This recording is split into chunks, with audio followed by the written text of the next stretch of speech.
Welcome to Coney Island, USA. All right, now you're waiting for it. You're here. Everyone who's patient is here.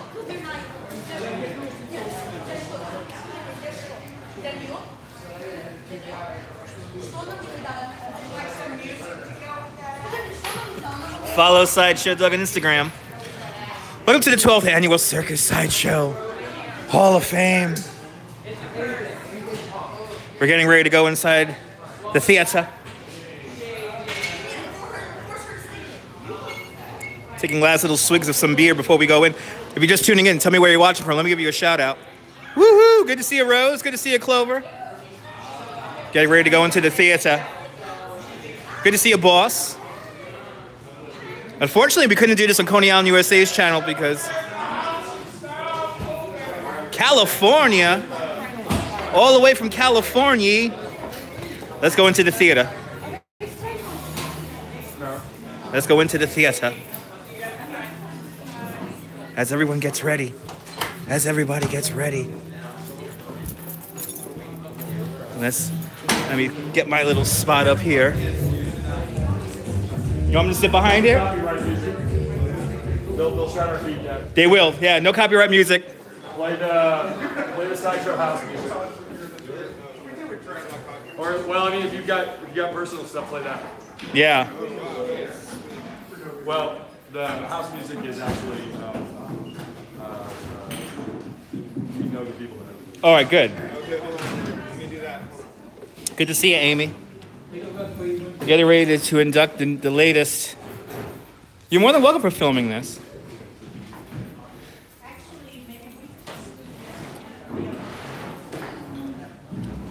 Getting everything set up here.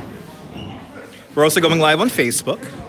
So if you want to see a camera here set up here in the bleachers. Take Dale to the stage, please.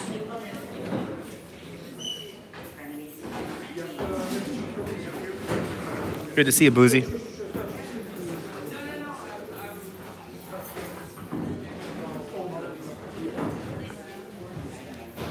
Good to see you, Carrie. Getting ready for the 12th annual Circus Sideshow induction ceremony.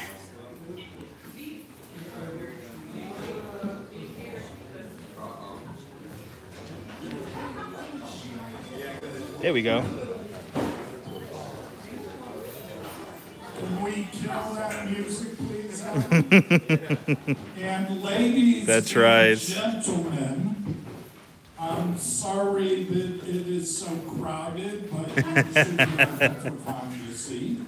I would like to declare the 12th annual Sideshow Hall of Fame and Congress of Curious People are now in session. Hey! Are now in session. Yeah! I would like to ask everyone to stand, please, and recite the Carney Code. Repeat after me. Repeat after me. With it. With it. For it. For it. Never against it. Never against it. Please be seated. Before we get on with the program, there is some new business to discuss. It has been pointed out to me that on our Hall of Fame out in the lobby, Lepetomane's name is spelled wrong. Lepetomane, Lepettomane, real name Joseph, capital Joseph, capital Pujol. Does everybody agree to correct the spelling? Aye. It is so adopted. Second item of business before Matt Frazier notices and complains. This is really bad. If you look at the list of born different, CeeLo's real name isn't even up there. Should we add CeeLo's real name? Yes. All in favor? Aye. So it is written, so shall it be done. The next item of business is to invite Mr. Todd Robbins, the well-dressed Todd Robbins, to deliver a keynote speech in honor of the fact that we have funding this year from the New York City Council to celebrate the cultural contributions of immigrants to New York City. Mr. Robbins has agreed to talk to us about the topic, quote, "They came from away, the richness brought here from foreign shores." Correct. Yes. Ladies and gentlemen, if you would give your attention to our keynote speaker, the Honorable Todd Robbins.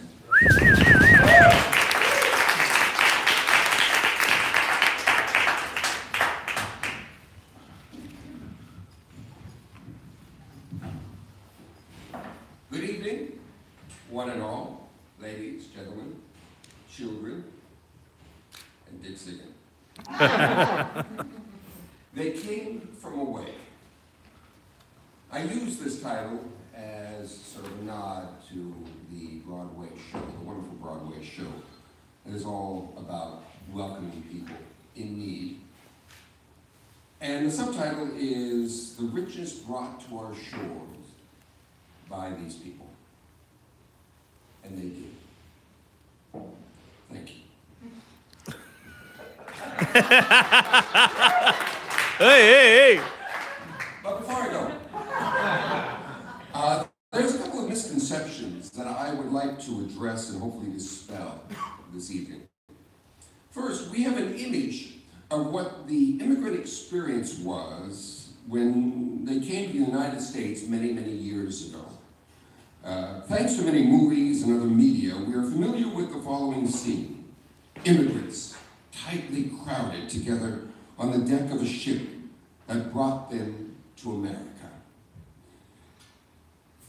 They sail into New York Harbor, and the first glimpse they have of our country is the Statue of Liberty welcoming them to their new home. We've all seen this, right? Yes. Yeah. And this is just wrong. Think about it for a moment. When a ship comes to New York, what is the first bit of recognizable land that they see? Coney Island. Exactly. Any given day, you can prove this for yourself. Just sit up on the boardwalk and look out on the horizon, and you'll see ships over and over again coming to New York, coming to the harbor. But before they get to the harbor, they sail right past Coney Island. And for those ships that arrived at night, back at the beginning of the last century, the sight of this city of fire, with its million lights burning brightly, must have been positively otherworldly for those passengers. It must have made those immigrants feel that they had arrived in a magical place where anything is possible and dreams come true. The memory of that sight must have bolstered their spirits when they arrived here. And the visit to Coney Island did so much to keep them going as they dealt with the countless challenges before them as they endeavored to start a new life here in the United States. And the idea behind that image and what Coney Island stood for is kindred to what has been at the heart of the American Sideshow from the very beginning. The Sideshow has always been about presenting the astonishing, the strange, the unusual, the bizarre, and the unconventionally beautiful. You know, you probably think that people came to the Sideshow to gawk and laugh at the freaks, to giggle at their misfortune, and feel better about themselves because they weren't born like these monsters. No. There's nothing sustaining in that social dynamic. The Sideshow would have been dead long ago if it had relied upon that. Instead, there is a much more noble pursuit that has kept this form, the Sideshow, this form of popular entertainment going for almost 200 years. People were intrigued by the cartoon exaggerations of the attractions depicted on the banners out front and the promises contained in the spiel of the outside talkers. They bought their tickets to see if there really was a frog boy or a bear girl on the inside, live on the inside. And once they got inside, they were quickly swept up in a version of the old bait and switch scheme. But instead of feeling cheated at being given less than they expected, the patrons would be filled with amazement as they were presented with far more than they could have imagined. The two-faced man, the dwarf, the giant, and all the other human oddities were not put forth to show how different they were from the spectators watching the show. No, what they emphasized was how similar these folks on stage were to those in the audience. Showing off the humanity beneath the deformity has always been the hallmark of the American sideshow. And what a powerful experience that must have been for an audience, seeing the armless Carl Lunthane shuffle and deal a poker hand from a deck of cards, or play a classical selection of the violin using only his feet. Or Jeannie Tomei performing acrobatics even though there was no lower half of her body. Or Schlitzie, the pinhead, who had the intelligence of a very small child. Well, Schlitzie would amaze audiences by performing a magic act. And the fact that we have continually showing up these days on online auctions, souvenirs and postcards that were sold back in the day in the sideshow, shows that there was a vast number of members of past generations that were eager to possess something that would remind them of the wondrous moments they spent at the sideshow. As far as the people that were up there on the sideshow stage performing, through the years, a countless number of them came from foreign shores. And they didn't come from that far away just to be degraded and the subject of scorn and humiliation. They came to share their talents, remarkable abilities, their life stories and their experiences with others. They came to share themselves, and in doing so, enrich the lives of others. And often by coming here, these performers enrich their own lives as well. Now, when I mention sharing their life stories and experiences, I have to admit that sometimes the performers and the show folk that presented them would exaggerate or even outright lie about those life stories. And yet, sometimes the true stories were even better than more remarkable than the stories that were fabricated. Take, for instance, Baron Capitan Nicu de Baxi. Whereas some performers falsely claimed that they came from aristocracy, this turn-of-the-century midget entertainer truly was. His father, Anton, was of the Hungarian nobility. When Nicu was born, he was only 2 pounds. And soon after his birth, his mother started to sprout a beard, which she nurtured and allowed to grow. Through a number of financial missteps and a bit too much gambling by the father, the family lost its fortune. And you add to this that there was a change in politics in Hungary, and soon they were on the wrong side of those in power and in a perilous situation. Now, by this time, the diminutive, young, 28-inch tall Nicu had gained some success as a performer, so the family decided to try their luck in America. Nicu and his bearded mother were a hit with the Ringling Brothers Circus and later here in Coney Island. To make it a more complete family show, the father often joined in demonstrating feats of strength. Nicu eventually settled down and retired in Oklahoma, where he passed away in 1976 at the age of 91. Yeah. German-born Charlotte Vogel was better known in the business as Susie the Elephant Skin Girl. Excessive ichthyosis gave her the tough, gray hide-like skin that brought her her nickname.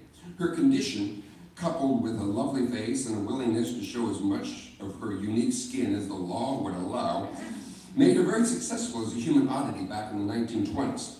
Though she had a thriving career in her home in Germany, as she saw the rise of Nazis, she knew that the very thing that brought her success would be the very thing that would get her condemned to death. She came here to America and was embraced by the American sideshow and its audiences. Another well-known sideshow freak was Lionel the Lion-Faced Boy. His real name was Stefan Bobrowski, and he was born in Poland with a condition called hypertrichosis. Because of the long hair that grew all over his face and body, his mother abandoned him at the age of 4. And he was rescued by a showman named Sedlmayr. This German showman did exhibit Stefan, giving him the stage name Lionel, and yet the showman also raised him as if he was his own son. The fact that Lionel spoke 5 languages fluently and was reported to be a refined gentleman by all that knew him supports the idea that he was raised well. He came to the United States when he was 11 at the turn of the last century and worked for Barnum and Bailey Circus. In the early 1920s, he settled in New York and became a fixture here in Coney Island. He made enough money to retire in his late 30s and moved back to Germany, where unfortunately he died at the young age of 41. Magician Al Flosso was a good friend of Lionel's, and I believe where's Marie? Where's me? Uncle Lester was a good friend of Lionel's too. You have a wonderful photo of Lionel crossing his eyes with, smoking a cigarette. Well, anyway, Magician Al Flosso was also a very good friend of Lionel's, and they both worked here in Coney Island. And Al tried to do a favor for Lionel. Because of his extremely hairy face and strange appearance, Lionel had very little luck in love. So Al set up a little scam one night to get Lionel laid. Al got a hotel room at the Shore Hotel, which used to be right down the street here. He had Lionel get naked and climb in, kids, close your ears. He had Lionel get naked and climb into bed, and then the lights in the room were turned off, and then Al brought in a hooker, telling the girl that her client for the evening was a famous member of the exiled Russian nobility. And to protect his identity, their encounter would be conducted in that darkened room. This was a rather strange arrangement, but it didn't bother the girl. She took off all of her clothes, got into bed. And just as she and Lionel were about to go at it, the hotel neon sign right outside the window came on. It flooded the room with a garish orange light, and when she saw this nightmarish image of Lionel's face in this hellish light, she jumped out of bed, fled the room, and ran down naked Surf Avenue screaming. That story really has nothing to do with the topic of the speech I was telling. Priscilla Bejano was another one who came from away.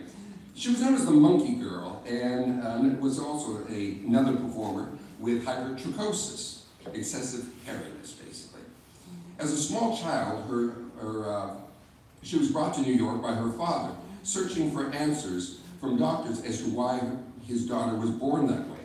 Whereas in her home in Puerto Rico, her condition was looked upon as a curse. Here in the US, she was looked upon as extraordinary. She was exhibited by showman Carl Lothar, and when Priscilla's father was murdered in Florida, Lothar stepped in and adopted her. Later on, Priscilla fell in love with a young man named Emmett Bejano. Like Susie, he too had excessive ichthyosis, and he was billed as the alligator boy. Priscilla, the monkey girl, and Emmett, the alligator boy, worked side by sides for decades. And they made enough money they actually opened up their own show and worked for themselves. They were deeply in love for almost 60 years, up until his death in 1995. And I ask you, would she have had this quality of life if she had not come here? And one of the greatest performers of all time started in Budapest, Hungary. Unlike his countryman, Nico de Barczy, this fellow, Eric Weiss, was not royalty. He was the son of a poor Jewish rabbi that could barely feed his family. The family came to the U.S. and settled in Appleton, Wisconsin. But life here was not much better. In order to lessen the burden of the large family, a young Eric struck out on his own. He ran away and joined the circus, and along the way, learned a number of performing skills. One of them became his specialty, and through a great deal of hard work and determination, that skill took him to fame and fortune. That skill was his ability to free himself from any kind of restraining device. He became an escape artist. And there was a theme that ran through his performance, and that theme was, with the right knowledge, personal fortitude, and resolve, nothing can hold you back, and anything can be achieved. It was a theme that resonated with all of his audiences, especially his fellow immigrants. He's been dead for almost 100 years now, and yet his name is known by all. No, not Eric Weiss. His stage name, Harry Houdini. These handful of stories are not unique. Besides these folks, there was Johan Pedersen, the Icelandic giant, Lalu and Perumal Sami, both from India, and both had parasitic twins growing out of their abdomens. Francesco Lentini, the three-legged man from Sicily. Charles Tripp, the armless wonder from Canada. Mignon, the French penguin lady. Mademoiselle Gabrielle, the Swiss half-girl. Prince Randian, the human caterpillar from British Guiana. Nova Scotia's 8-foot-tall Anna Swan, 23-inch tall Pauline Musters from the Netherlands, Egyptian-born regurgitating water spouter Haji Ali, German-born Martin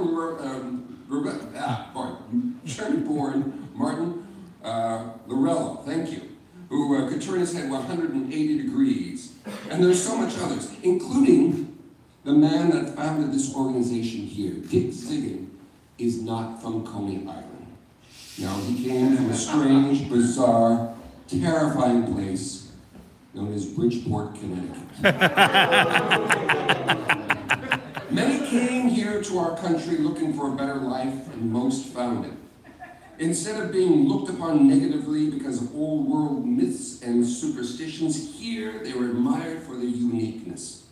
The idea of appreciating diversity has been a fairly recent addition to our modern society, and yet it has been the very thing that has always been the enduring strength of the American Sideshow. And tonight, we celebrate those that came from the four corners of the globe to fill us with the glorious wonders of the full spectrum of the human race. Welcome, one and all, to the 2018 Congress of Curious People and the Sideshow Hall of Fame. Thank you.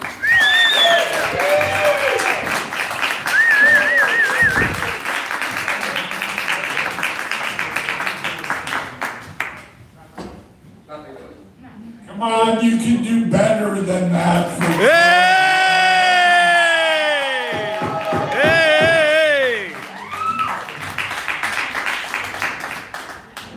And I hope you meant that sincerely, because the evening will deteriorate from here. That was the last sober speech you will hear this evening. I have two announcements to make, one of which is I will get to in a minute, and that involves that there is a drinking game component to all right.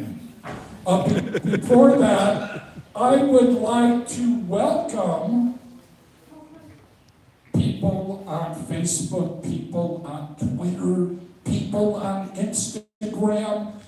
Due to the overwhelming sold-out demand by the audience to attend this show, we realized our facility could not accommodate the thousands of people who wanted to be here tonight. This actual event that I'm speaking to you about now is being simulcast on the internet. So I would like to say to all of you on Facebook, demand that there be a delete button so you can get off of that thing. So the rest of this evening, there is a drinking component. And although those of us who are scholars of the Sideshow, who are the founders and the proponents of the worthy charitable organization Coney Island, USA, we take this event very seriously. There is a Sideshow Hall of Fame, which was lacking in the world. And this is the procedure that people are admitted to it, however bizarre, however strange and unusual. In Coney Island, this is the way you are inducted into the Sideshow Hall of Fame. You must drink, you must smoke pot, you must tell jokes, you must win over the audience, because our ignorant audience decides everything this evening. So we have 5 categories. 2 people are nominated in each each category. If you're not drunk yet, you can work the math with me. 5 categories, 10 people, 50% of the people mentioned tonight will get into the internationally recognized Coney Island Sideshow Hall of Fame. But all of you on stage, all of you in the audience, have an opportunity to participate. Maybe not the kids. The kids can have Shirley Temples. But we're hoping the rest of you will drink a toast to each of the 5 nominees. So over the course of this evening, all of us should be drowning a minimum of 5 drinks and get smashed on stage and in the audience. I have a couple of surprises that our nominators don't even know about as the evening goes on. Hopefully people will slur their speeches, knock over their drinks, drop their pants, and you will be highly entertained. We are going to take a short break, so any of you who were not caught up with the rest of us or have an opportunity to start drinking, please consider talking to Jamie at the bar. Tip him well, buy a 6-pack from Jamie, and be prepared. It's intermission time to get your drinks. We will come back in 10 minutes and begin deciding the class of 2018 in the Sideshow Hall of Fame.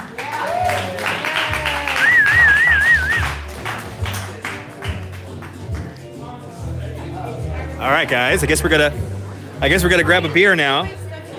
Yeah, you can leave your stuff here. Here's our first bottle down. Big shout out to everyone watching on Facebook. Thanks for watching on Facebook, guys. Good to see you, Mary. She's the best dressed by far. So we have, who do we have in the room here? We have Mary in London. We have Boozy Burger Bell in Wigan. We have the Boss in Dundee, Scotland. We have Norm in Bangor, Pennsylvania. Who else do we have here, folks? Let me give you a shout out. Good to see you, Amy, up there in Albany, New York. Watch your back, please. I'm just gonna climb down here. Thank you so much. Let's grab a beer. Let's grab a beer. This is an intermission time. So now we're gonna give you the full experience. That's right. Good to see you, Carrie. Good to see you, Guy Heyman in Salt Lake City. We have people watching from around the world, Jamie. Carrie, what's up, baby? How are you? Look at that. Jamie just said hello to you, Carrie. Good to see you. She says, I'm here. And you are here. I gotta get another beer, Jamie. They're forcing me to get drunk. There's a rodent back here. Oh yeah, Cheryl says cute guy. Good to see you, Cheryl, out there in Cleveland, Ohio. Sandy's out there in Chicago. Good to see you. Tell the kids to put in cotton candy tails, right? You got it. Your mother's name. You hear that, folks? You hear that? You almost cried. Aww. It's a big family here in Coney Island. Thank you. Sandy in Chicago says, amazing group of folks, love this.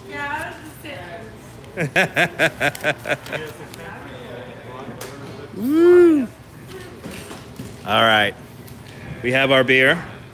We have our beer, so I'll take a sip for everyone.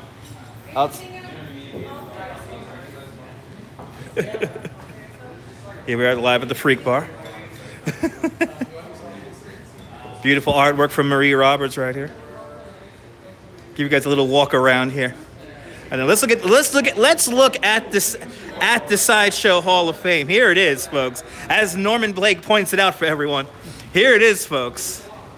Here is the Sideshow Hall of Fame. Right here, folks. You come out here to Coney Island, USA. And see this. I don't know if you could read it, but we'll slowly pan down for everybody. And somebody's name is misspelled. I already forgot whose name is misspelled. Impediment. Impediment? Which one is that one? And the working acts. There you go. Well, we'll fix that. Sure. We'll fix that. Of course, at least 2 years not listed. Right? I have to say, we're a little... we got to update this. But welcome, folks. Got some great names on here. Wow. Actually know half of these people. It's amazing. Yes. People are just dying to get on that. Right, they are, literally. Thanks for tuning in, guys. And you can switch between this and the Facebook feed. The Facebook feed's a static camera. We're floating around here, folks. More ways than one. More ways than one. That's right. That's right. Born different, don't you love it? Yeah. Don't you love it? That's Mary in London commenting. Born different, love it. We're nothing if not respectful. That's right. Wow, that weed is pungent. No one said it was going to be easy. No one said it was going to be easy. All right. Let's go back in. Let's go back into the theater and see what's cooking inside the theater here. Go back inside the theater.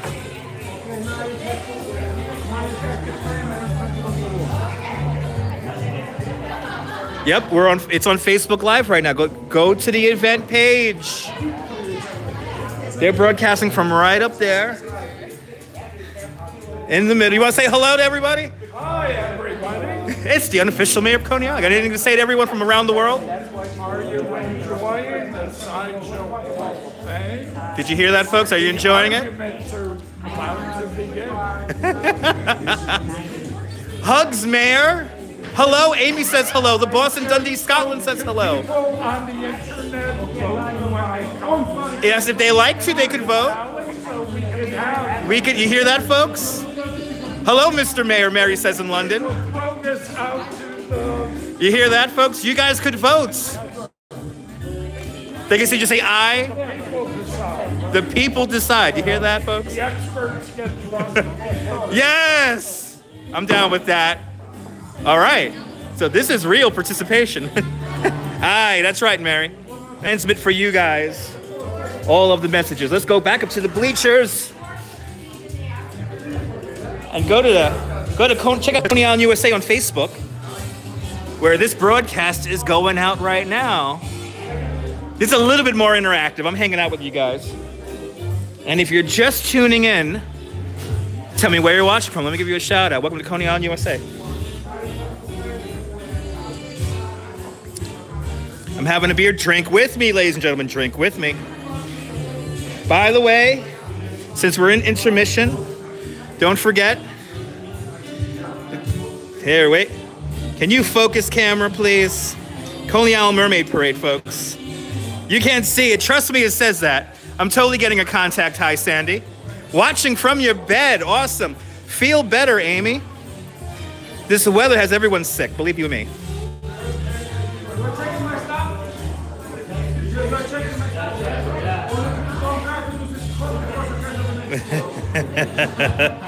Hello to the unofficial mayor of Coney Island. All the movers and shakers here of Coney Island, USA. Thanks for loving, thanks for loving his place. Kate Dale getting something together down there. Amy's in bed too, awesome. Yeah, you guys are up late out there in the United Kingdom, 2 o'clock in the morning out there.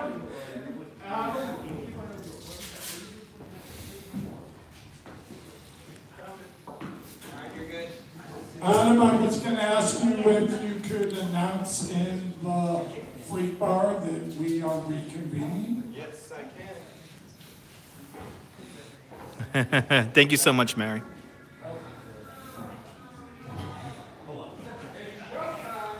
Showtime again here after our intermission.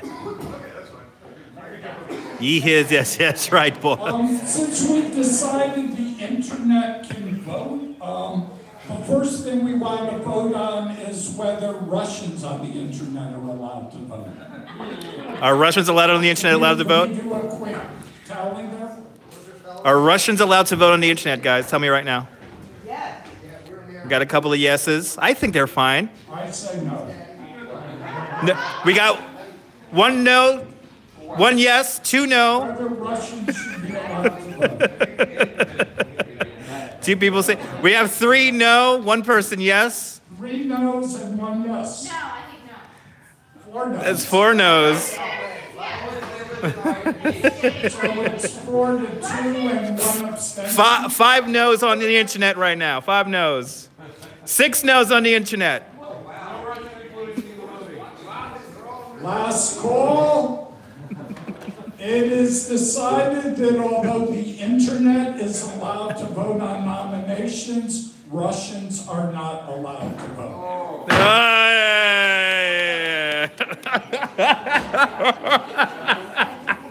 Ladies and gentlemen, and drunks actually here in Coney Island, the way the rest of the evening works is as follows. So-called experts will nominate 2 people in each of 5 categories. After the nominations, you, the audience, the live audience in Coney Island, or the internet audience except for Russians, are allowed to have an open mic discussion, ask questions, offer opinions. Finally, the audience itself makes the decision, good or bad, right or wrong. You decide the class of the 2018 Sideshow Hall of Fame.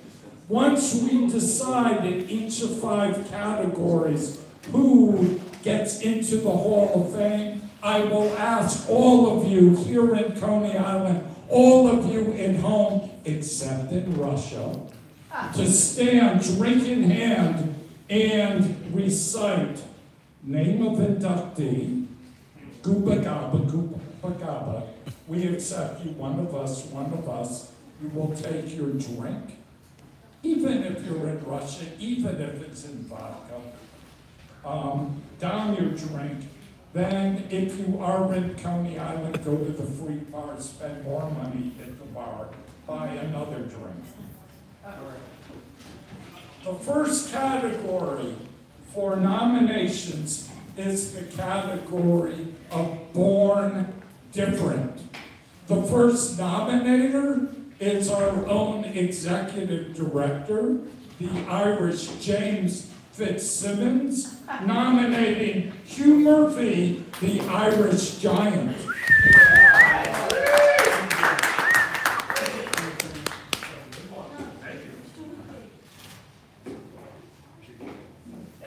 You might not know is that Ireland was made by giants. There's a thing called the Giant's Causeway that's supposedly made by one of the great mythic figures in Ireland, Finn McCool. He just ripped it up, set it in place, threw what was excess into the ocean, and it became the Isle of Man. See, there's a lot of Irish giants for some reason. Another one of the Greek heroes in Ireland, a fellow named Brian Boru, who fought off the Danes. He was another giant. The 18th century was littered with Irish giants. Cornelius McGrath, who was born in 1736, made a career out of just being a very tall man. Patrick Connor, Charles Byrne, who's probably the most famous of the Irish giants, who was born in 1761 and died in 1783. He had twin cousins who were almost as big as he was. He was nearly 8 feet tall. His cousins were above 7 feet as well.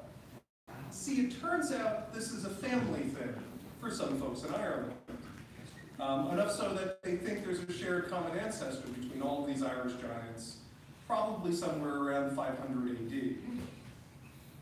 The Irish giant I'm nominating tonight is a fellow by the name of James Murphy. Murphy was born in 1842 in Waterford, Ireland. How tall he was seems to vary.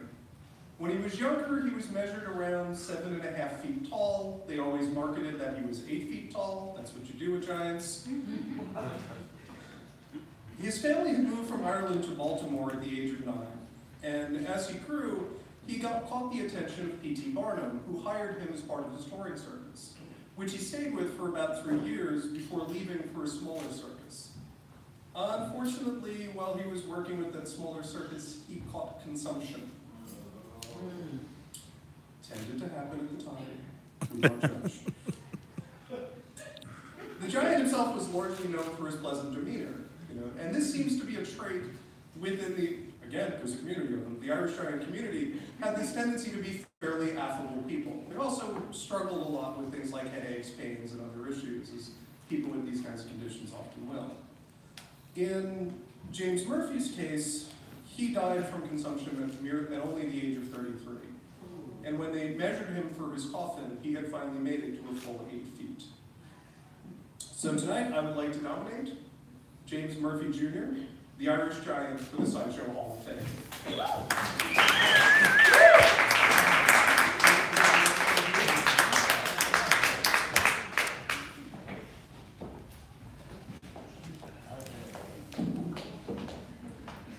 As I just said to James Fitzsimmons, it is my job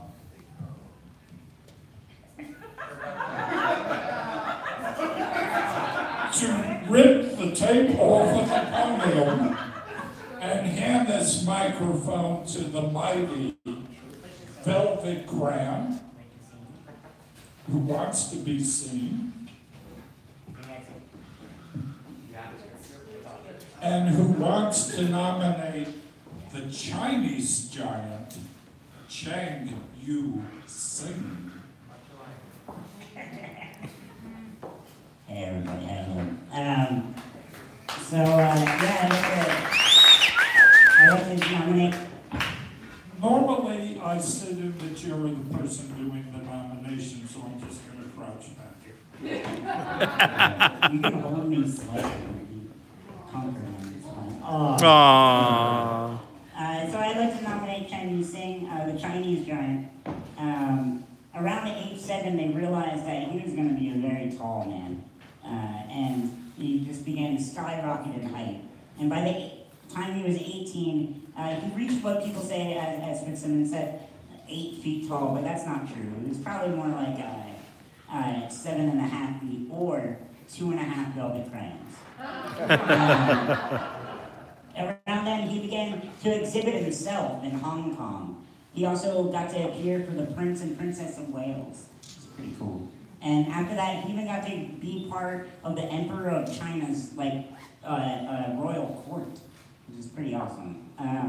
By 19, he got tired of all that, and he said, "I want more money, and I'm gonna go to England, because that makes sense." And so he went to London, where he began exhibiting himself with King Fu, who was billed as the world's most beautiful woman in China. There's reports that they claimed it was his wife, but it wasn't his wife. She was a hired actress that just played his wife to make him seem like he was very important, I suppose. I don't understand why. He also was exhibited with a 3-foot dwarf named Chung Mao to show the difference in their height and how extreme it was. They toured around London and Paris for years, eventually making it to New York City in 1869, where he toured with the Newcomb's Minstrels. After that, they headed off to Australia, and even while he was there, it was said that he gave away like half of his earnings, like every show, to different charities that he thought deserved it.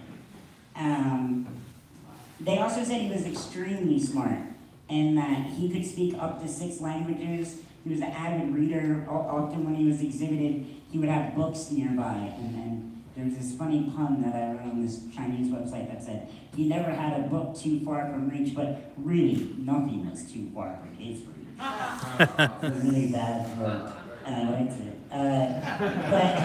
But they said he could speak between 6 to 10 languages. There was one source that said he spoke 26, and I'm pretty sure that was amazing propaganda. And they didn't even know what all the 26 languages were. But he was one of the nicest people, they said. And he was also, apparently, quite the looker. Because even though he had this hired actress wife, he was often just, ladies would throw themselves at him all the time. And he was just like, "No, I'm married." And it was so much so that it was always the first question that he was asked during interviews if he was single. Speaking of which, when he was in Australia, this is the best part, his wife died. That's all they know. She quote, died. And he met a woman named, right? And he married a woman named Catherine. Same night his wife died? That's pretty much what they say. It's ridiculous. But they're like, his wife died, then he got married. So, Catherine Santley, he met her, and he said she was so beautiful and so honest, and also one of the nicest people he's ever met. So I just think he actually he fired the wife. When he met Catherine, he said, no longer do I need to do this facade anymore. I'm married. Yeah, you're fired, exactly. So he ended up having 2 sons with her. Nobody knows when. It could have been later in life, could have been then. He had sons. All while in Australia. And then in 1880-ish, he met P.T. Barnum during a tour. I know, we're going to talk about this kid. We're going to tell the people. I work in this sideshow, and I got to say, this man got paid very well by P.T. Barnum. He made upwards to $500 a week, which now, that was in 1880. Wow. Now that would be $11,000 a week. The point where I think I need a raise. Yes! I'm not asking for $11,000 a week, but at least, like $2,000 a week wouldn't be that bad, guys. Anyway, cheers to that, all right. At least an open bar tab, But with P.T. Barnum, he toured with Tom Thumb, and I'm very dyslexic and can't read very well, and it says Lavinia Warren.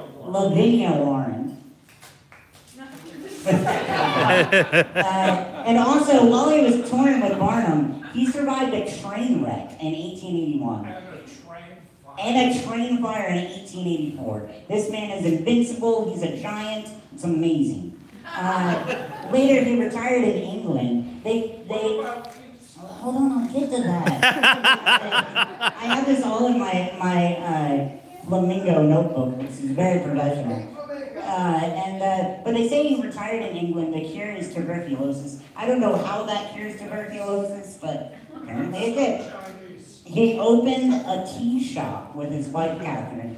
And it was also an Oriental bazaar where he would show all the goods that he collected over his years of travel. Hold on. And he donated half of all the money he earned to a local charity. And he was just the nicest guy in the world. And until his wife passed away unexpectedly in 1893. 4 months later, he passed away of a broken heart. Isn't that just... Aww. They can fix that now with modern medicine. I know, it's beautiful. He had a very small funeral. He didn't want many people there. There was only about 50 people, and he was buried in an 8.5-foot casket, which he had a foot of room to wiggle around him. And he was also buried next to his wife, Catherine. And while he had his bazaar and his tea shop, he met a guy named William J. Day, who said this at his funeral. A gentle giant, a giant of giants, great of stature, but with the kindest nature and heart as true and tender as ever be, which is pretty beautiful. A gentle giant, a human giant, not the iron giant. Chang Yu Sing, I'd like to nominate him for a natural born freak, and here we go. Cheers. Thank you, Velvet Cram. Thank you, James Fitzsimmons. This is the part where our audience here in Coney Island, our audience on the World Wide Web takes over. You can ask questions, you can offer opinions. If you're Russian, how do you feel about this? Russia is currently in a dispute with Ireland. Ireland's in the UK, but Ireland doesn't like the English. So you decide with China. Anyway, questions. The audience, this is your moment. Are the questions specifically about the Giants? That's up to you. If you have some life questions, we might answer those as well. May I make a comment here about the two nominees? Yes, sir. Okay. They're both tall. Well, yeah, maybe. I kind of. Oh, you're going to talk about hats and No, like no, fall no, no, shoes. I'm just getting into something cultural here that is, I think, significant. In that I'm personally leaning towards Chang Yu-sing. Because, let's face it, Hugh Murphy was from Ireland, where they have a bunch of fucking leprechauns running around. Everyone looks like a fucking giant. So I'm just saying, 8 feet is 8 feet. yeah. Wherever you are. How tall are the Chinese at this time? Oh. Let's be honest, it's possible even if you have a very tall giant, you gaff him to look taller, you put a hat on his head and you put him in lift shoes. Lift.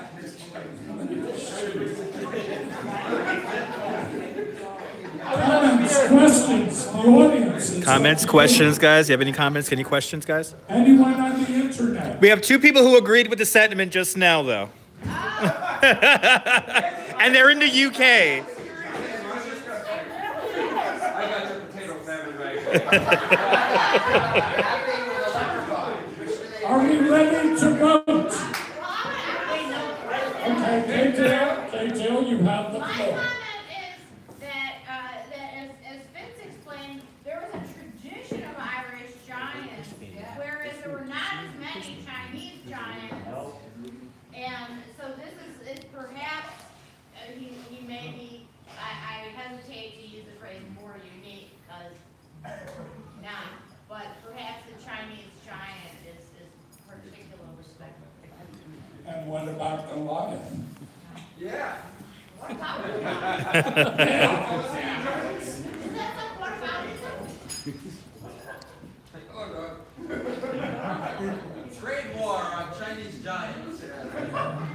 Are we ready to vote? Yes, all right. Okay, the live audience, if you think that the Chinese giant belongs in the Hall of Fame, raise your hand now. Who's counting? You're counting. 1, 2, 3, 4, 5, 6, 7, 8, 9, 10, 11, 12, 13, 14, 15, 16, 17, 18, 19. Okay, and 20, 20. if you want the Irish giant in the Hall of Fame, raise your hand. You can vote. I know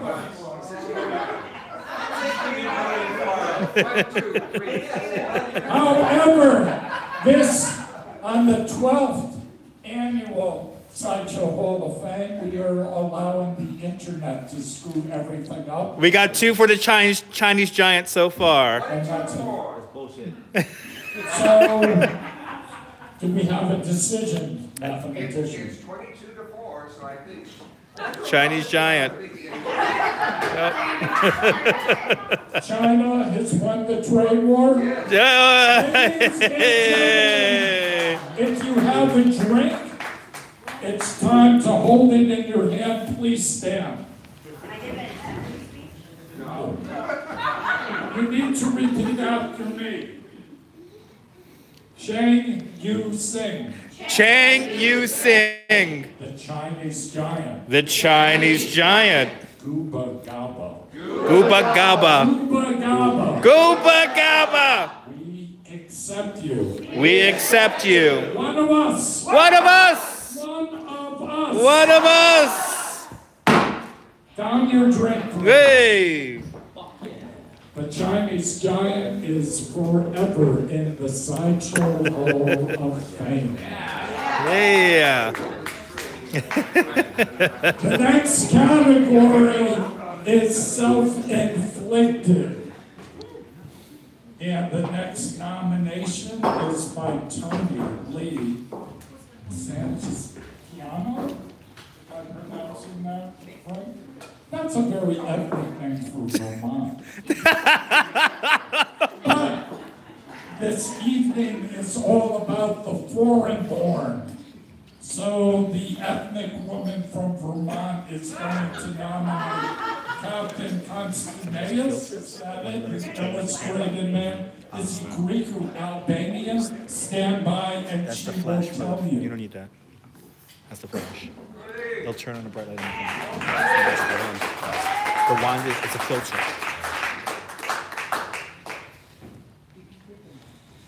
What's the make that stupid pen go away? Somebody has a comment. Captain George Constantinus, Barnum's Greek.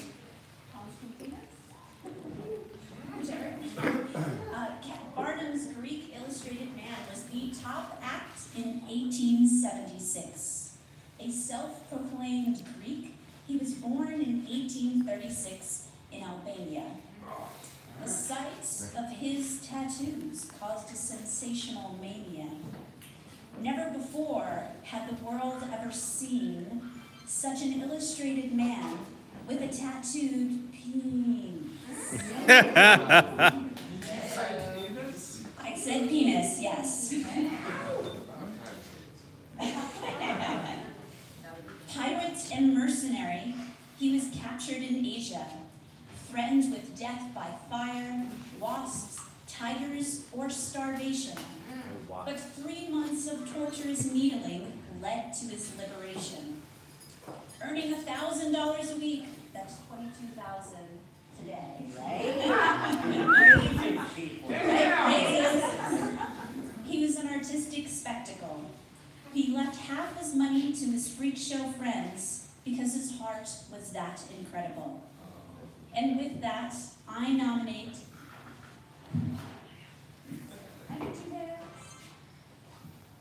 Captain Constantinus. The Greek Albanian. Yes, even his penis was tattooed. The only things that were not tattooed were his nose, his scalp, and the soles of his feet. Wow. Describe the tattoo on his penis. Police report.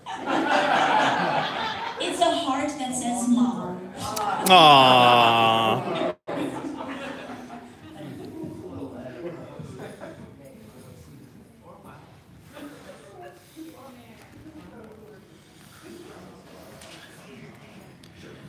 Do we have a picture of the penis tattoo? Somebody's asking. Use your imagination. You know, when you're nominated for the Sideshow Hall of Fame and your nominator has a Sideshow banner, you're almost a shoo-in unless the other nominee is nominated by someone who also came with a Sideshow banner. Oy! Now, tonight is about drunkenness. Tonight is about the best of Sideshow. But you know what sways an audience? Poetry. And ladies and gentlemen, with poetry in mind, of course I am bringing Marie Roberts to the stage to nominate not a Greek, but Signor Poloni. That sounds Spanish, but Signor Poloni is the India rubber man. Marie Roberts.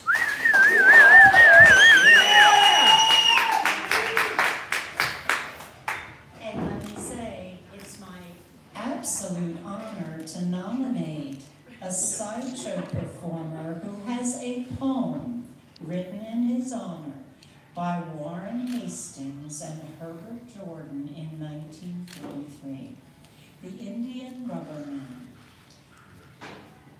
I should have worn my reading glasses. This is the story of Signor Poloni, the India Rubber Man, who worked in a sideshow attached to a circus and lived in an old caravan. In a manner most charming, if somewhat alarming, he knocked both of his legs round his middle. then tie his big toes to the end of his nose and play the lost chord on the fiddle. The general performance was greatly admired by people who came in the dozens, some bringing their gals, their wives, or their pals, their uncles, their aunts, and their cousins. Now, Signor Poloni was madly in love with a young lady known as La Swallow, whose breathless performance upon the trapeze was a dangerous calling to follow. Alas, though Poloni La Swallow adored, she did not return his affection. There can be no doubt that she was never without of boyfriends a goodly collection. Whenever Poloni could wrangle the time, he'd wander inside the arena to gaze on La Swallow with love-stricken eyes, feeling better because he had seen her. One day when La Swallow was doing her stuff, she suddenly missed her connection. From high in the air with a wail of despair, she fell in a downward direction. The welkin then rang with the horrified cries of a crowd, thereby causing a ruction. As frantic with awe, the young lady they saw being hurtled to death and destruction. Then, just like a ferret who sat on the tack, Poloni, his eyes fairly popping, dashed out with a shout and threw himself down on the spot where La Swallow was dropping. The smack was the same as wet fish on a slab. As poor Poloni she landed, then bounced up again to the top of the tent and caught the trapeze single-handed. So Poloni was hero and lovely La Swallow were wed, and there's little to add. But two bouncing babies are learning the fiddle to play la chord like their dad.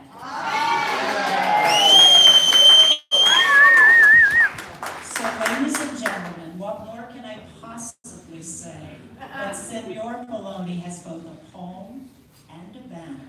Who better to be elected to the Sideshow Hall of Fame? All right.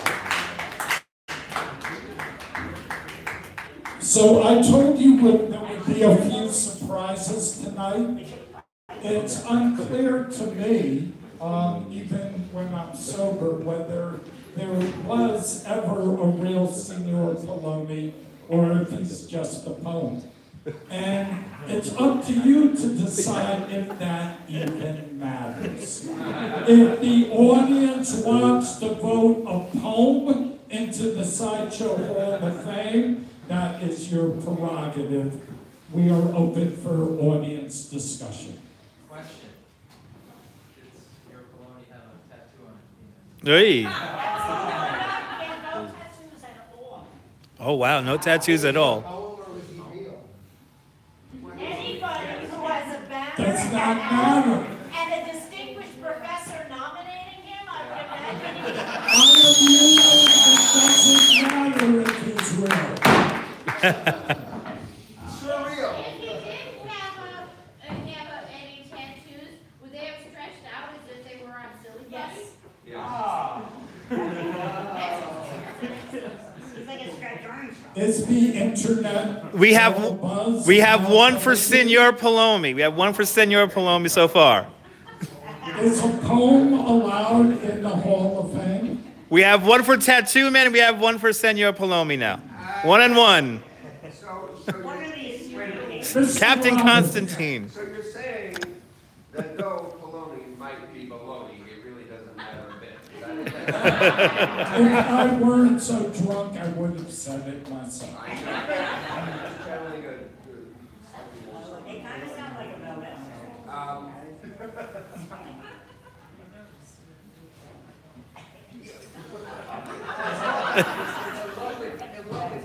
It's a very good poem. It's a beautiful man. It's a beautiful man. However, let's get back down to the fact that the good captain started the tattoo culture that can He is important. He does belong in the Hall of Fame. And he's Greek Albanian. He's at war with himself, but he's somehow. But it's also a damn good poem. There's never a time. It's It's up to the audience. Vote, guys. It's up to the audience. Can we hear from the audience? Can we hear from the internet? We have 1 and 1. We have 1 and 1 from the internet right now. Is there a motion on the floor to put both of them in? Oh. A poem and an important. A poem has its place, somebody just said. It could be a bad precedent. Ladies and gentlemen, I want to point out now we're at the point that this show is famous for. We are drunk and we are arguing. You're arguing, I'm not arguing. And just stop weaving back and forth, all right?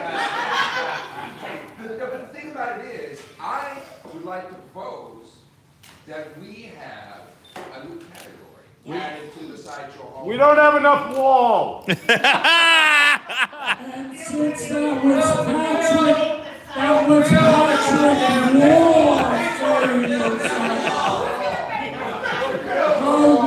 we will not have a category.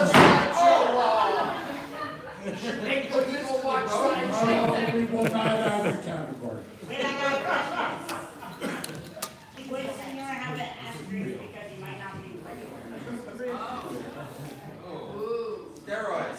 Why do you want to asteroid? Why do you want to go to the Barry Bonds discussion? Figment of the other's imagination. I don't think that matters. I think it's reality. Exactly. Reality versus I'm art. saying Venus wrapped up baloney. Yes, that's what I propose. I think, yeah. Right? It's a Buddhist thing. It's a Buddhist thing. It's not my decision. Will somebody open me a beer? Baloney.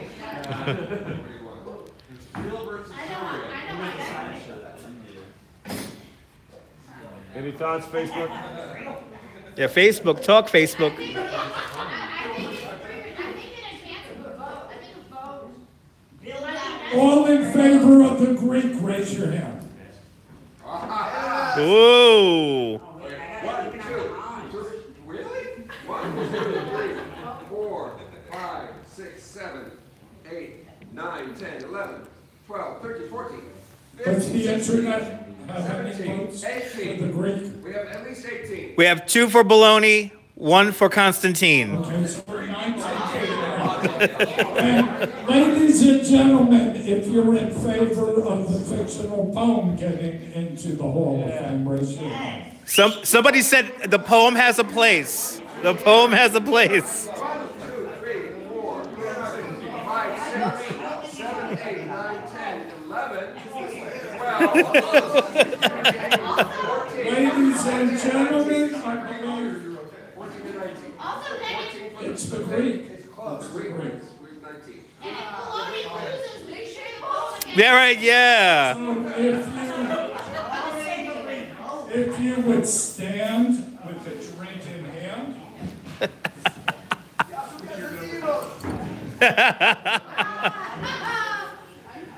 Gavel down on the poem, somebody says in London. Captain Constantine. The Greek guy. Gooba Gabba. Gooba Gabba. We accept you. One of us. One of us. One of us.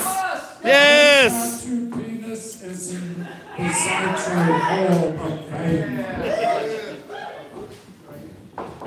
Third category. By the way, just as a footnote, Yes. that tattoo, what it Yeah, no, me was, too. it was the word shorty. At times it said Shorty's Bar and Grill, Tuscaloosa, Alabama. And Michael Wilson, when he asked questions like that, if he was tattooed if he was tattooed everywhere, would say, there's a rose on my butt, you want to smell it? The third category is working acts. Working acts. And the Great Waldo will be nominated by Dr. Jeffrey Birnbaum. A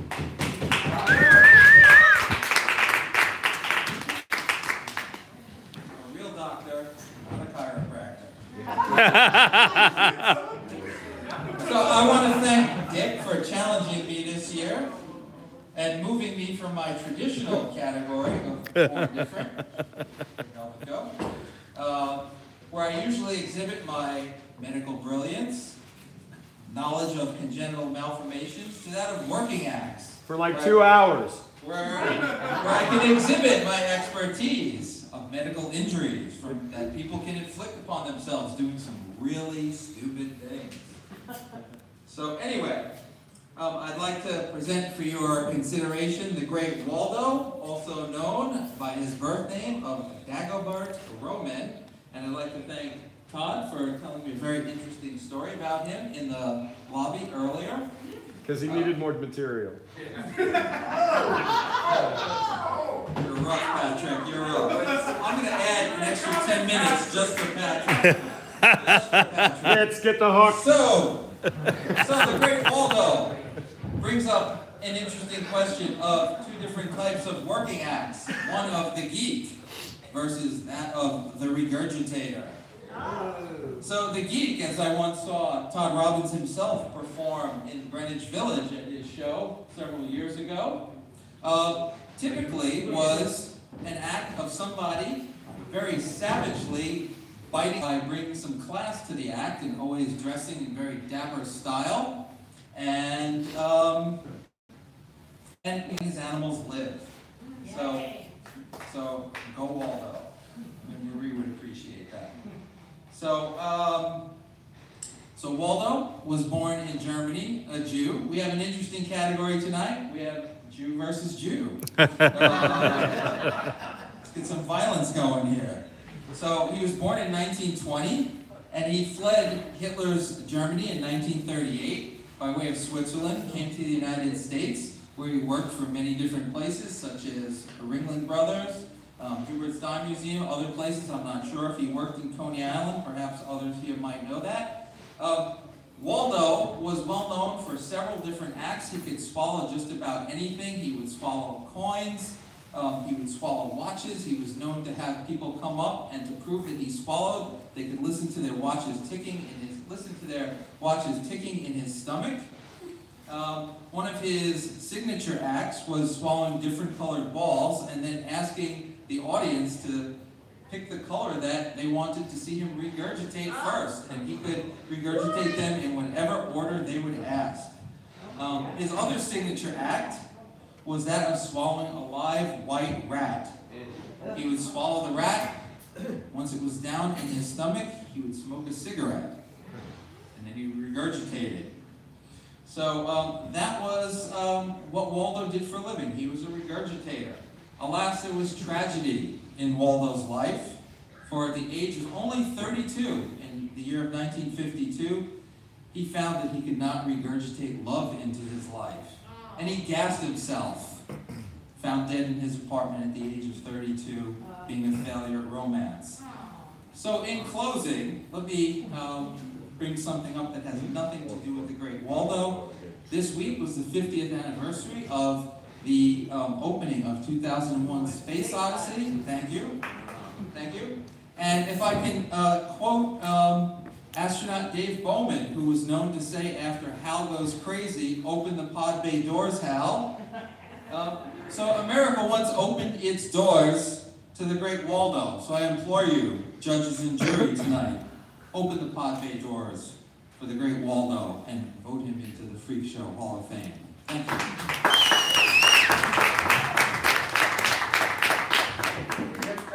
Thank you, Dr. Birnbaum. That was the shortest nomination you've ever done, yet I still had time to go in the back and pee and smoke. He's probably a pod person.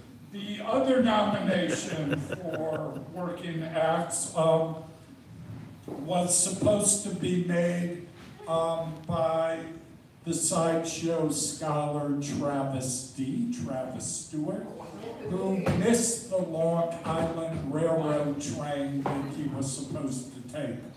So picking up Travis's notes and adding to it with his skill, with his knowledge and theatricality, I'd like to invite Nikos to the podium to nominate Eugene, or the proper pronunciation of Eugene, Sandow, to the Hall of Fame as a working act. Nikos?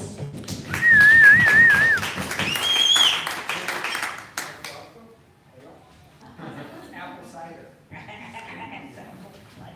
Toasted apple cider. Okay, so on behalf of the great, the amazing Travis D, I'm more than happy to accept this award.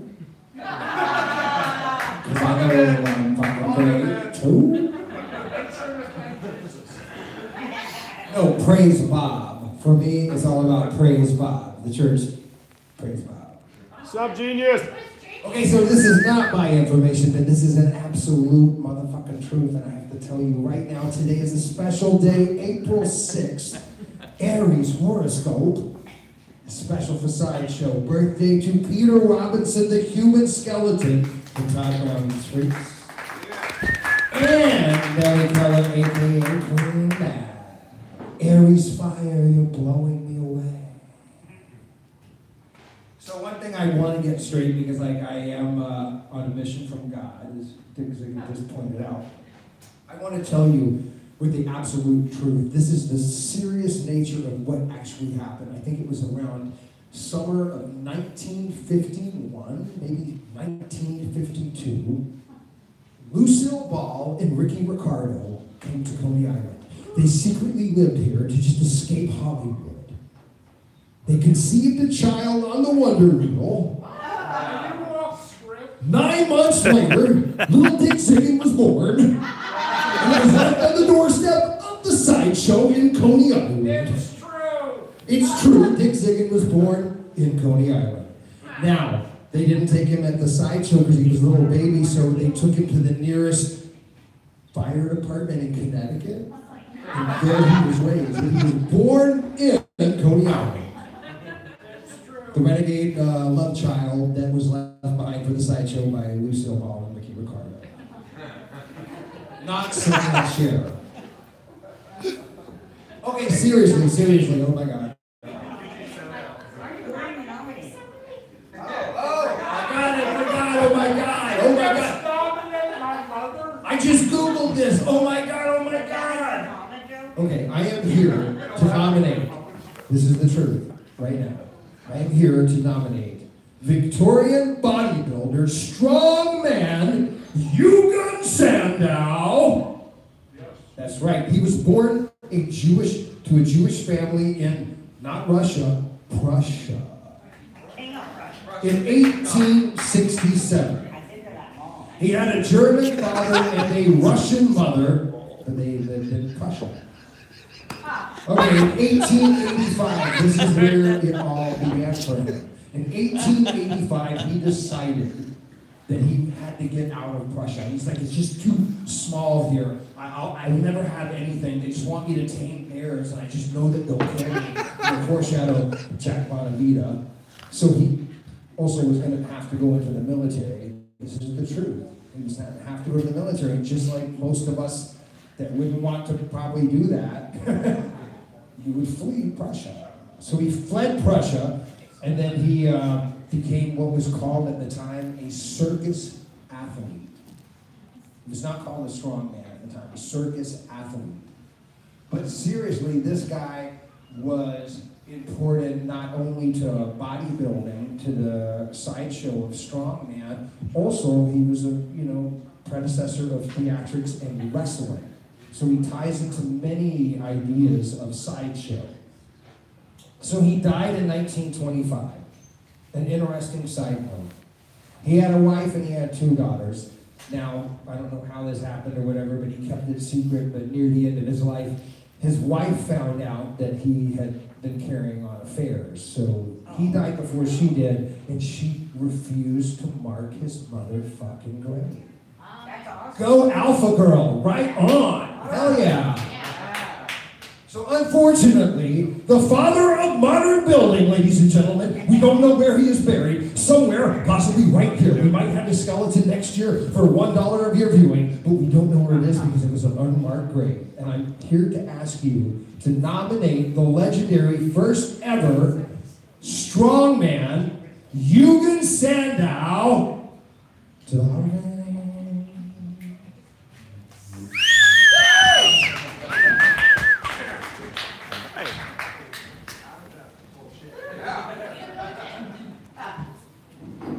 I didn't understand a word of that. I'm getting drunk, so you know that I take my job seriously. I'm circling the people who've won already, so when I wake up tomorrow, it's documented. May I make a few comments about the two nominees? Yes, sir. Thank you. Stop. First off, part of they're both worthy. Oh, they're both worthy. Waldo's act, when he performed Hubert's on 42nd Street for quite a while, he would have this pipe pan. He worked with Bobby Reynolds, by the way. And he would have a little pipe pan, and he would say to the audience, put pocket change in here, I guarantee you'll get it back. And kids, being really smart, would put in like a penny and were going to say later on, oh, I put in a quarter to get it back. What they didn't know is that once the pocket change was collected, he would swallow it. And then say, you know, look in my mouth, and he wasn't there. And then he would do all the other things, including the rat, and he would take a lemon and he would swallow it at the very end, and then he'd bring everything up. And when he regurgitated he smoking the cigarette, he used the smoke to kind of anesthetize the rat that was down his gullet. And when he brought everything up, including that rat, and boom, it would hit the pan. The rat was fine, the animal was fine, but the audience, there was invariably someone that would give him a fainting ovation. And the other nominee. And the thing is, and you bring up all the change and say, so anyone want their money back? And no one took it back. That's how he made his real money. So, but that's that. Now, Sandow was interesting because he was displayed at the Chicago World's Fair of 1893.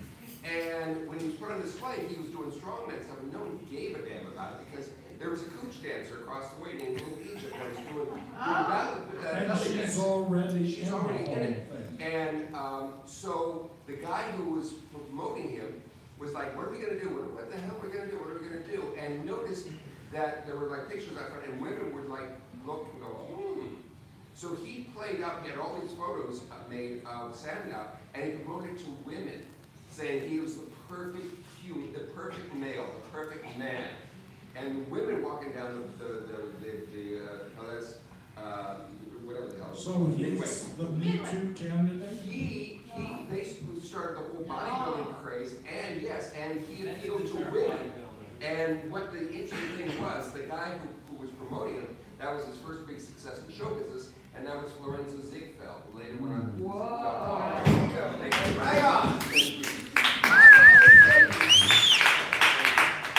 There's a motion on the floor to thank Todd Roberts. Thanks, Todd. So it's the You're right. regurgitator versus the hunk. Yes. He was drinking. Audience? Fitz, would you like to talk about chocolate? Facebook, what you gotta say? Thinking about chocolate all evening. The other thing with Eugen Sandow is after he had made his fame, he went into a second industry as a chocolate maker. And made would produce processed chocolate, the basic cacao. He went into a second industry after he made his bones as a bodybuilder. Oh my God. Oh, wow. I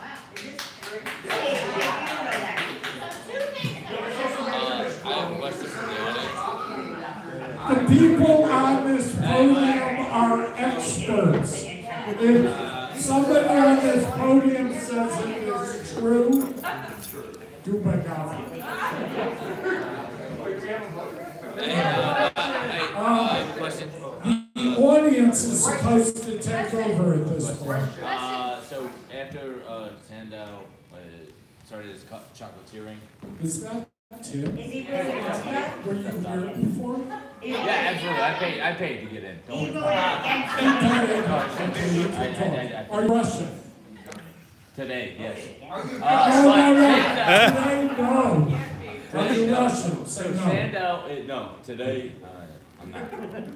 Sandow was a chocolatier before he was killed and buried in a. Wait, so he was a Just before he died, he was a chocolatier, not after. That was his repertoire. So he was a chocolatier, not a strongman. Oh, before he was a strongman. 2 for Sandow. No. Was he a chocolatier when he died? Or was he He always had a love for chocolate, but it became a profession after something. That's what his profession was. What was his profession? Good bodybuilder. You got 2 of each, I got 2 of each. I think this is the hardest. This is the hardest choice. Yeah, 1 of each, and I got 1 of each. Front runner. You're 3. No. That his pissed off wife had him dipped in chocolate. Only his feet. You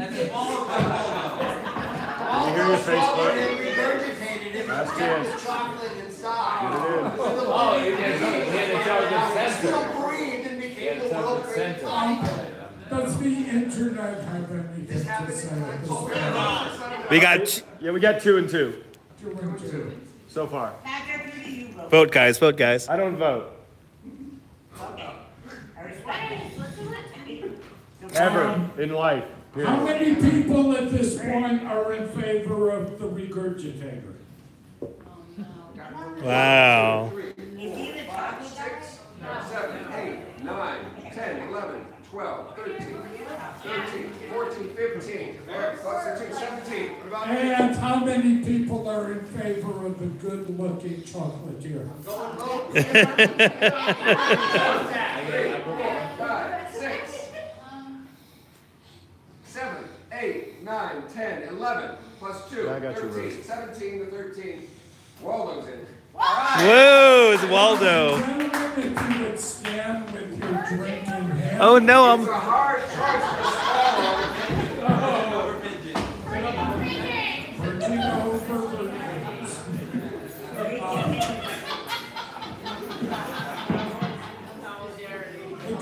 the great Waldo. We accept you. We accept you. One of us. One of us. I'm in drink, he's in. I'm going to circle it so I remember this tomorrow. The fourth category in this absurd show fun category. I promised you some surprises, ladies and gentlemen. I am inviting Todd Robbins back to the podium to nominate both nominees in the show fun category. Wow, thank you. Make an announcement that we're also on ConeyIsland.com live right now. Ladies and gentlemen, breaking news. In addition to Facebook, in addition to Instagram, in addition to Twitter, in addition to hundreds of thousands, if not millions of people watching this simulcast on the World Wide Web, we are also being seen on our own website, ConeyIsland.com.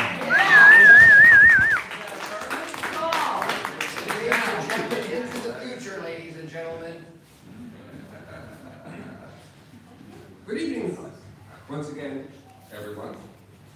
Oh, good, the crowd's gotten smaller. Before I start talking, I'd like to say a few words. We have about 30 people watching all around the world.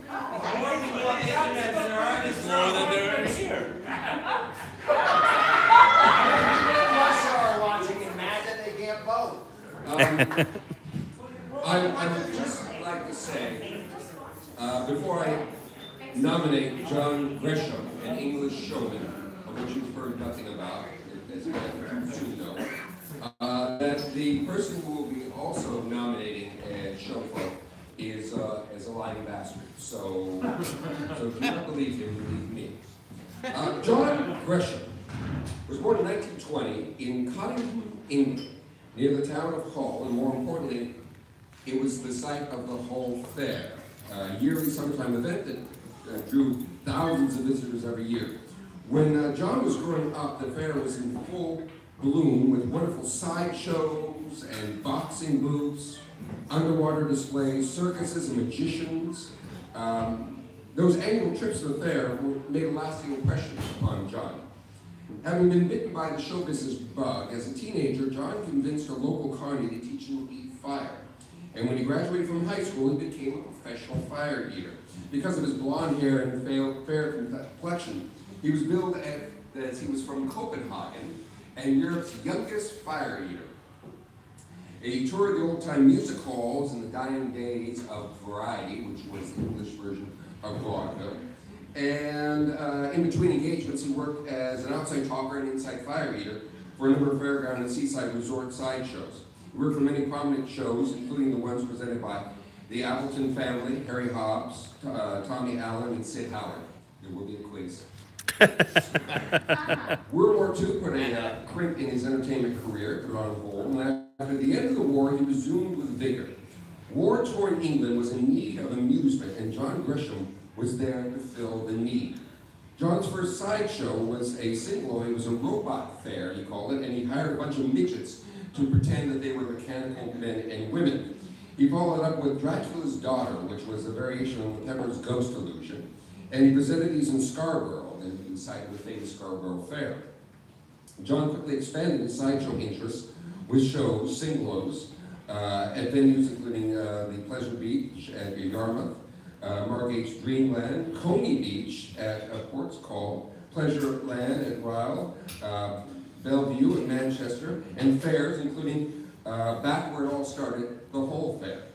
Shows were built and hired and loaned to other showmen, and there were many other famous showmen that got their start working for John Gresham.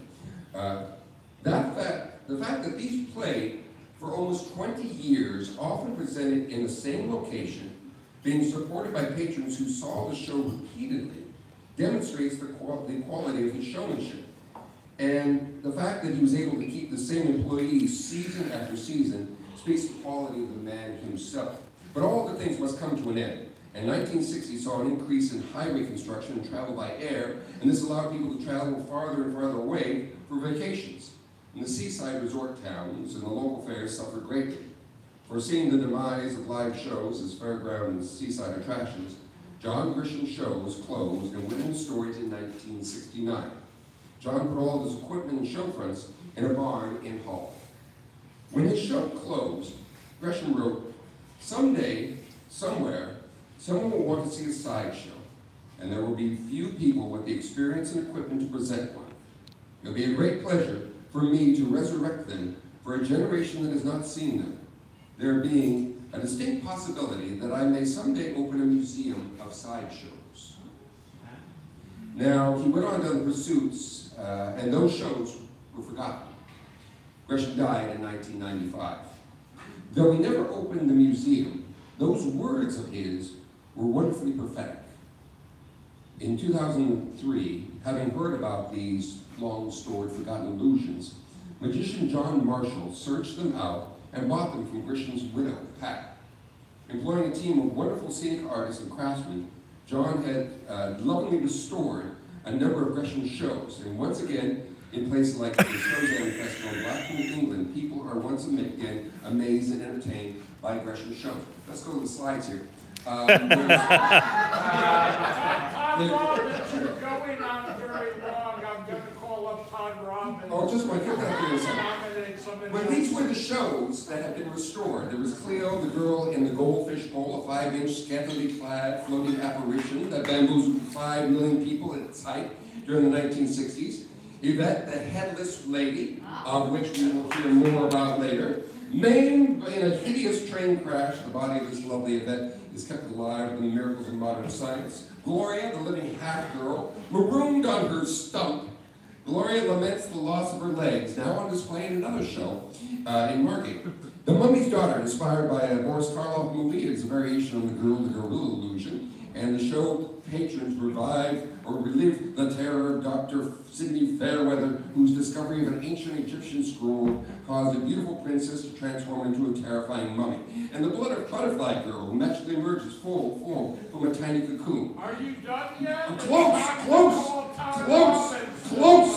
There was also, he also presented Electra, the 27,000 voltage lady with sparks of electricity jumping from her fingertips, and she also used her power to power up a washing machine and a toaster in which she would make toast for the audience. So that's a great show.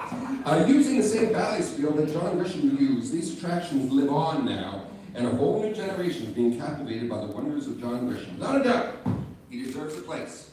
John Grisham. Ladies and gentlemen, in the showboat category, dominated the other nominee here in Lewiston. I give you Todd Robbins. Hey! That was a load of crap, but this is the truth. This is the truth. Harry Lewiston. He was born in Israel Harry Jaffe, April 2nd, 1900 in Lithuania. I know. But you're not being fair to both. What was that? You're not being fair to both. Why? I just started talking with you. You're mocking Lewis. Not at all. I nominated both of them, so what the hell? Lewiston, in 1906, when he was 6 years old, he and his family had immigrated to the United States. He was raised as a strict Orthodox Jew in Massachusetts. And the story goes that in 1914, he ran away from home and joined the South Florida Circus in Buffalo Bill's Wild West shows, claiming he was 17. And he stayed with the show, and in his first year, he worked as a pony groom and led animals in the parade. There was a thing called World War I, in which he was involved, and when he got out, in 1920, he really started his career in earnest. He went to Peru, Indiana, which was the winter quarters of a number of circuses, and joined up with the John Robinson Circus. John Robinson, yeah. And began a 30-year career in show business. He worked as an usher, a candy butcher, a ticket taker, purchasing agent, sideshow talker, sideshow manager, owner, and many other positions in the circus. In 1937, he went out on his own. He had learned the sideshow trade firsthand by being an apprentice to Clyde Ingalls at the Green Brothers and Barnum Bailey Circus in 1935. And in 1937, he and his wife, Rose, who was known as Lady Zindra, a psychic wonder, they went off and they opened their own Lewiston's Traveling Museum. And they performed throughout the United States and Canada. In 1937, the lineup includes Grace McDaniels, the mule-faced woman, Art Hubble, the human balloon, John and Vivian Dunning, Sword Swallowers, a tattoo girl, and a young performer by the name of Melvin Burkhart. Now it's getting. What's significant about that show is that Lewiston read the crowd. He read what America wanted, and he realized that having suffered through the Depression, they wanted something stronger, more memorable than just a regular sideshow. So he insisted that all the performers go hardcore as possible. It was in this show that the anatomical wonder and magician Melvin Burkhart started doing on a regular basis an act known as the human blockhead. It was because of Harry Lewiston. Also, you can look to the hardcore sideshow of today, starting with the resurgence by Jim Rose and others, and it would not have happened if it was not for Harry Lewiston. And this one little quick thing about him. When he was a showman and traveling around, he was dogged by another showman named Ray Marsh Bryden. Ray Marsh Bryden was a, what's the technical term? Prick. And he would do whatever he could to cause trouble for Harry Lewiston. He would call the cops and say that there were naked women in a show when that didn't happen. He said there were children that had been kidnapped. He said the animals were being abused, and Lewiston got into all sorts of trouble because of Ray Marsh Bryden. All the false claims, but he kept at it. for about 20-some years. In the early 1950s, Harry Lewiston decided to come off the road and retire. He made quite a bit of money. He went down to Florida with Rose, and they went into, they invested in some real estate, had a hotel, and Rose unfortunately died in 1954. He remarried, and they went, this is the good part, you'll like this. This is the good part. I need Todd Robbins' advice. Yes. How do I get Todd Robbins? Oh, this is the best part. Wow, the best part. Yeah,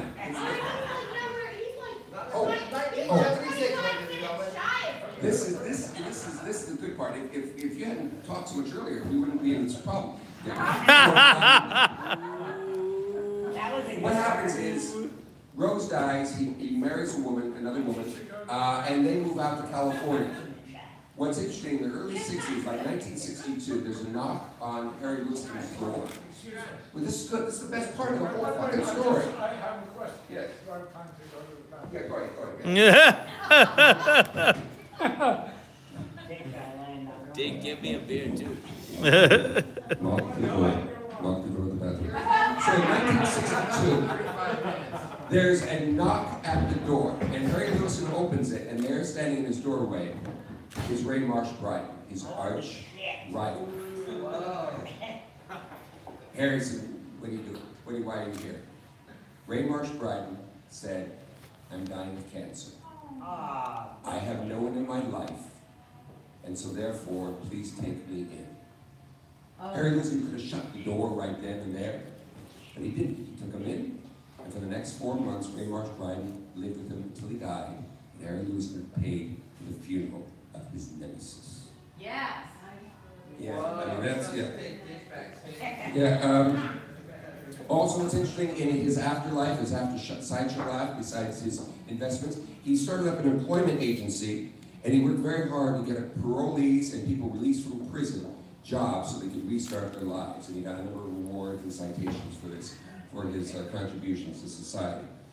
In the 1960s, his health started to decline. And fortunately, he worked on his memoirs, which is called Freak Show Man. And after his death in 1965, it was published, and it's an incredible, wonderful book if you can get a copy of it. Harry Lewiston was an amazing showman that changed the Sideshow as we know it, and deserves to be in the Sideshow Hall of Fame.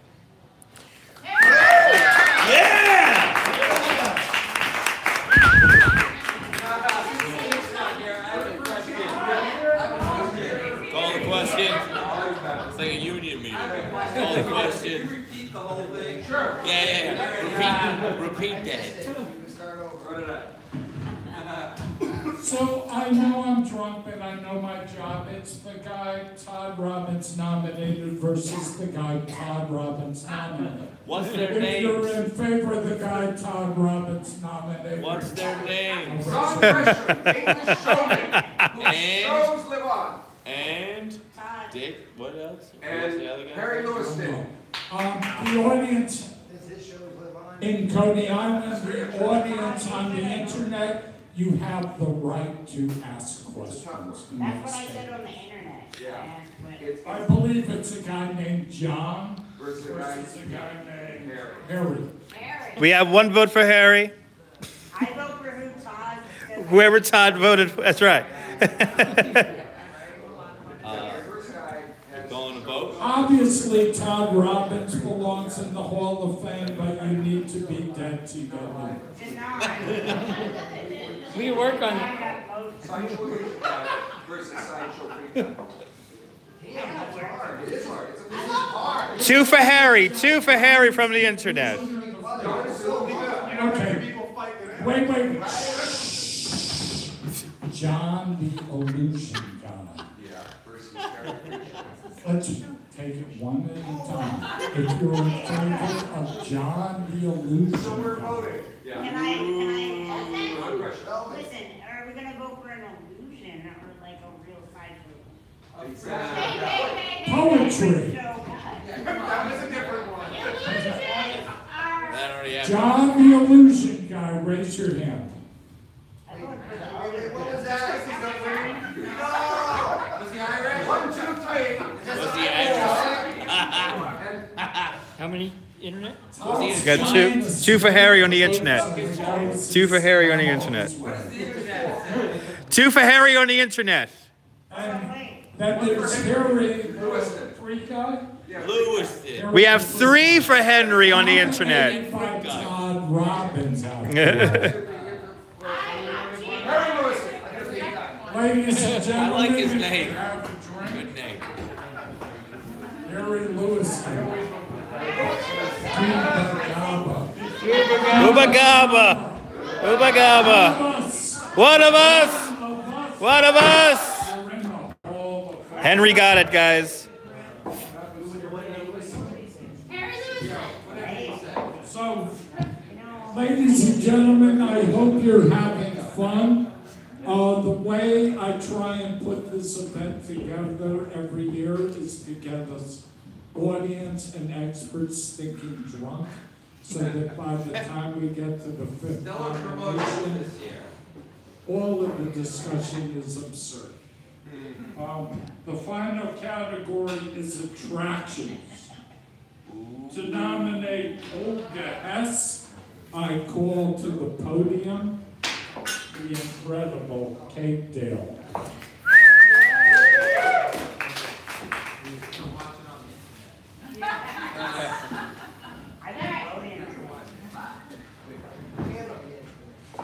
I'm loving your comments, by the way, Velvet.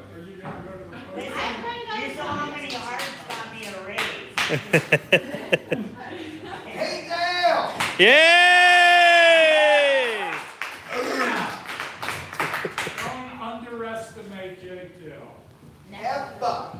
Never. Esteemed friends, Living mermaid. my name is Kate Dale, and I'm here tonight to nominate Olga Hess, the Headless Woman, also sometimes known as the Headless Girl, into nomination for the Sideshow Hall of Fame in the attraction category.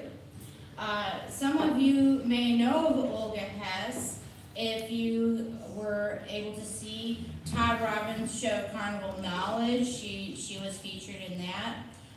For those who do not know of Olga Hess, who or what was she?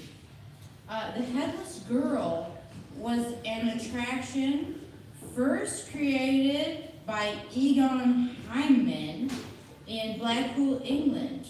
Heinemann himself was a refugee from Nazi Germany. This is in the 30s. He presented the attraction of a living female, seemingly decapitated but very much alive. She was presented connected to a lot of scientific apparatus with doctors and nurses presenting her. Apparently, the apparatus supporting her life despite her lack of a head. The stagecraft used in this illusion was quite effective. It uses mirrors. I've got a little diorama over here, which you'll be invited to look at in a little bit later. Not a banner, but a diorama. Not a banner, a diorama. We have to play to our strengths. So the stagecraft is very effective and uses mirrors similar to the very old illusion of the Sphinx or the floating head, where the mirrors are angled at 45 degrees and they reflect the side walls, which then appear to be the back walls, thus creating a spot where the subject's head can be hidden. This was all presented not as magic, but as science. And this struck a chord. Science! Science! It struck a chord with the public and was a sensation in Blackpool. Professor Heinemann then brought the Headless Girl to the United States, where he joined with Goodman Wonder Shows. She was eventually displayed at the 1939 World's Fair, and this attraction was very popular, caught the attention of one Harry Lewiston himself, now having been inducted into the Sideshow Hall of Fame. We like that guy. Yeah. And the accounts are not unanimous, but according to Lewiston himself, he claims to have been the first to have appeared the Headless Girl illusion with the story of Olga Hess. So, as you know, and as you've probably heard, that stagecraft without a story will only take you so far. But the unity of stagecraft with story is the magic and stuff that dreams are made of. So the story is that Olga was traveling by train in the Alps when she was decapitated in a horrible train accident. And luckily, maybe, luckily or not luckily, she was rescued by a doctor who was able to keep her alive by using a real fictitious doctor who was able to keep her alive using feeding machines and various scientific methods that connected her to feeding tubes and a robot brain and was able to keep Olga's body without a head alive. Plausible. Now, let us take a moment to ask which part of having one's corpse animated with a robot brain without one's head constitutes a rescue. Now, so now you may have noticed in my discussions of Olga, the headless girl or headless woman, that I use the word she. And the fact is, there was no Olga, or there were many Olgas. The beauty or this sort of tragedy of this attraction is that from the producer's viewpoint is that the woman is interchangeable. You can put anyone in there as your Olga. Sometimes if they would take turns. If there was a nurse exhibiting, they could take turns presenting the illusion. The girl is interchangeable. So these girls that actually performed Olga or were Olga, we will never know their names, nor will any of these women be remembered in the Sideshow Hall of Fame by their names. They're interchangeable, which also points to one of the slightly troubling aspects of the illusion. The headless woman is a body without a head. She is there to be ogled, to be marveled at. She doesn't look back. She can't talk back. Is this what men want? This is one of the reasons, possibly, for the longevity of this attraction, which, according to some of my research on the internet, has appeared in Coney Island as recently as 2011, perhaps even more recently than that. Accurate. So the Olga the Headless Woman is a fantasy that persists, and this is an objectification of the female form. However, the other reason that I think people of both sexes find this compelling is because this headless body forces us to contemplate what exactly constitutes life and what exactly constitutes death. If you chop off my head and give me a robot brain, am I still me? These questions can never fully be answered. The fear of death and the possibility of defeating mortality will always capture the imagination of human people. In conclusion, the brilliant stagecraft of one refugee, Egon Heinemann, coupled with the storytelling prowess of another fine immigrant, Harry Lewiston, brought to life by scores of anonymous but very hard-working female performers doing their job every damn day in the sideshow, brought to life by them.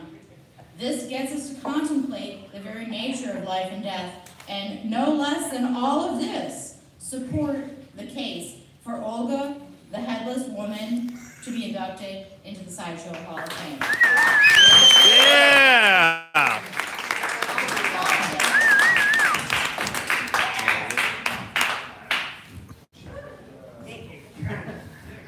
Yes, amazing, wonderful. Kate Dale is so used to winning. Kate Dale is so used to getting her way.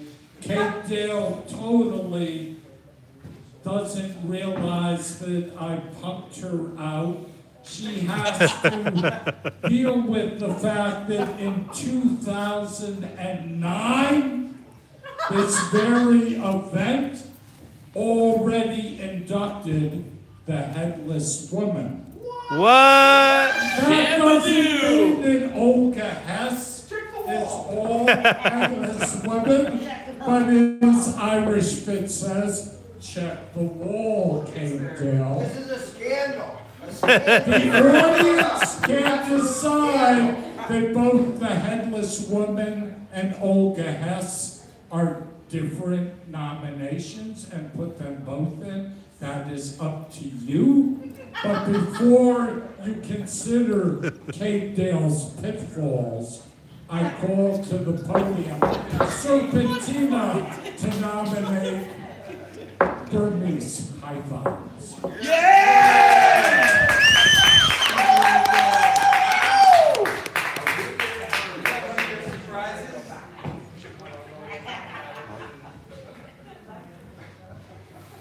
Yes.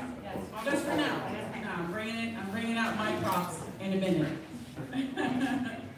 So when Dick asked me to make this nomination, he just said Burmese pythons. Burmese pythons is, they're not that exciting. They are, but they're not. I've only ever worked with albino Burmese pythons, which are big in the sideshow now. For years and years, they've used Burmese pythons, rock pythons, carpet pythons, reticulated pythons, lots of different kinds of boas. But let me look at my notes here. But Burmese pythons, albino Burmese pythons, became popular in the 1980s, because the albinos were different. The colors were more vibrant. They were much brighter on stage. They were freaks. I'm just gonna bite you. Not yet.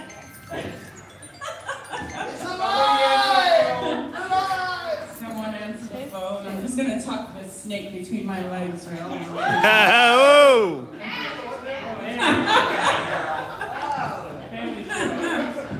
It's not, the kids left. And if the kids are up now, their parents don't care.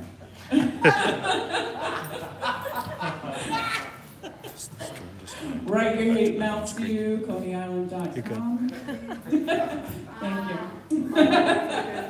But yes, back to the 1980s. Hey, you're good.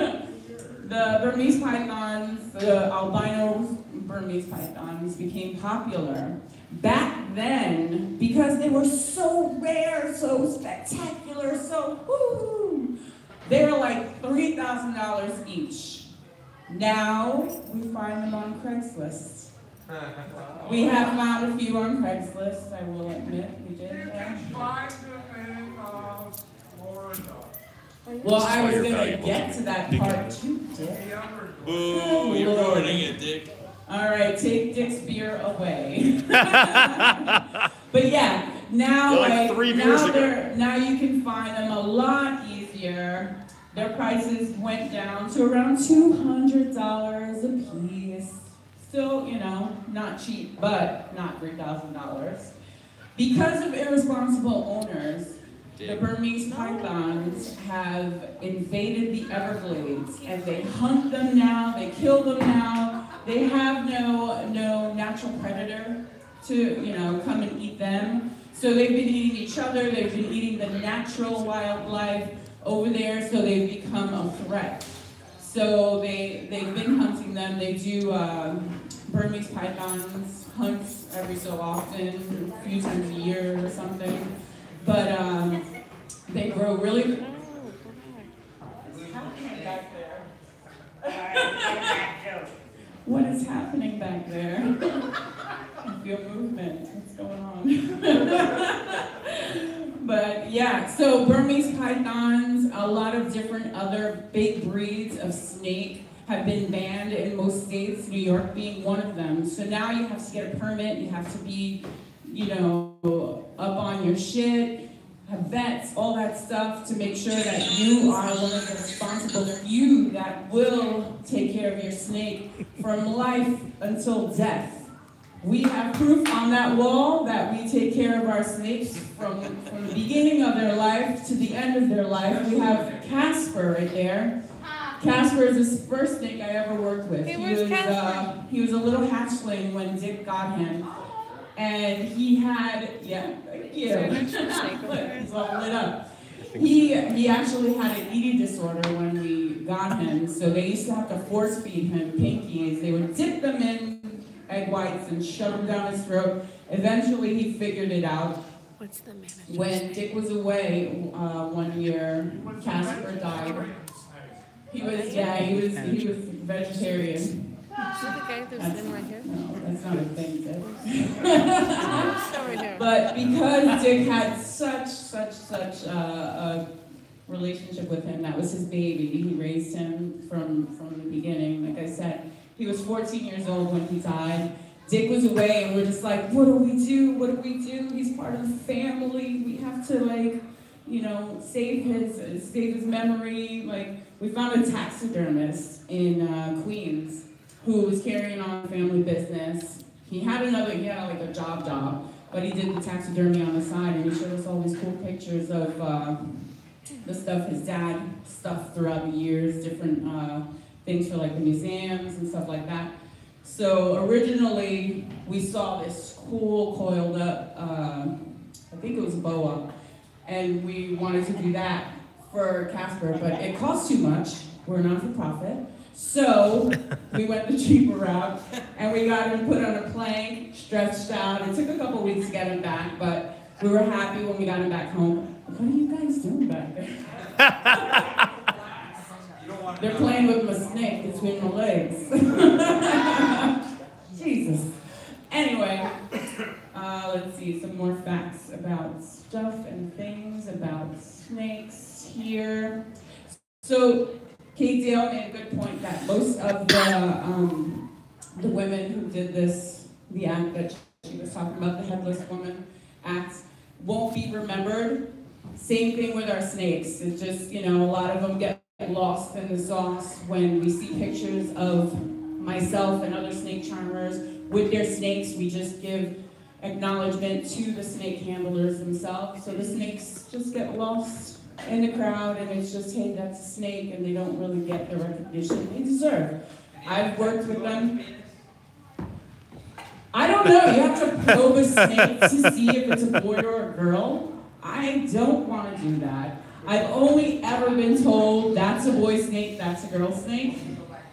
I believe what they tell me. I'm not sticking my fingers or any tools in there. Or, yeah. In their everything hole is what I call it. 1,000 snakes and 1,000 women. And they're all both are worthy again. It's another tie. This is so hard. No, it's not. I'm getting to the best part of what I gotta say. It's not. No. It's not a tie. You're ripping my snake. You're ripping my snake. Give it to me. All right. So let's get to the point here of why Burmese python should be put into the Hall of Fame. We've been reduced to using stuffed snakes on stage. Oh no!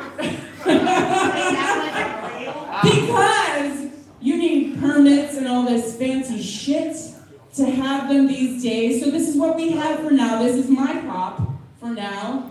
And eventually, we won't be able to have snakes of any kind in the sideshow because of irresponsible people.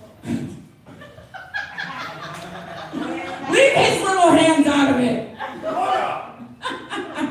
But we won't be able to have snakes in the sideshow any, you know, like in the years to come, people who travel inside shows are not able to bring their snakes across state lines anymore because of the laws, because of the rules. They can't do that.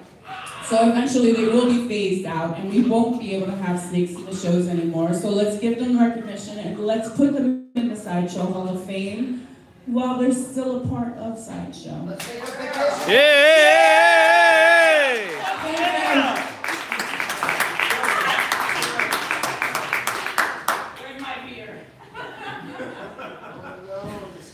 So is it the headless woman or the My notes tell the snakes? me there were two important things I need to do tonight. One is to get drunk. Two is to be unbiased. I sure do think it would be wonderful if you all made a statement to the New York City Department of Health that snakes belong in sideshows. Yay!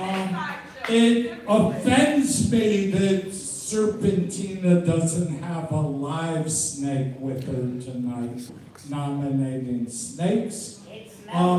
Kate Dale, of course, is used to getting her way, and it is up to you, the audience, to decide if the headless woman, who's already in the Sideshow Hall of Fame, is distinct from Olga Hess, who might be worthy May I just point out that Kate Dale is so powerful, so mighty. She's won already. She won this vote 8 years ago.